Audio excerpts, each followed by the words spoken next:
Mwenyekiti, kwanza nipongeze serikali katika kujenga masoko mbalimbali kwa ajili ya kuwasaidia wakulima.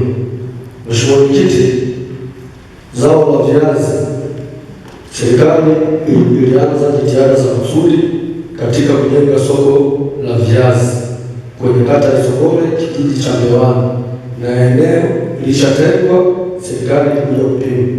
Swali langu Mheshimiwa Mwenyekiti, je, ni lini serikali itaenda kuendeleza ule ujenzi ambao tayari walishapima eneo na wananchi tayari hawawezi kuendeleza chochote na eneo limekaa tu?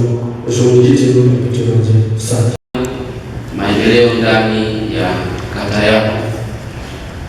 Ni kweli kwamba halmashauri ilikwisha kupima na kutenga baadhi ya maeneo maalum kwa ajili ya uwekezaji ndani ya halmashauri yetu, na mojawapo ni hilo eneo la Mbewani ambalo lina ukubwa wa zaidi ya ekari 10.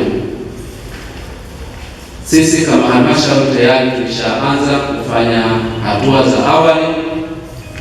Tulipata wawekezaji kutoka kampuni inaitwa East African Food kutoka Uholanzi ambao walifika kwenye eneo husika kanda Michoro, na hatua ambayo inaendelea sasa, kwa sababu hao wawekezaji walikuwa wanahusika kwenye maeneo mawili, kwa maana ndani ya halmashauri ya Rungwe, lakini pia na Njombe.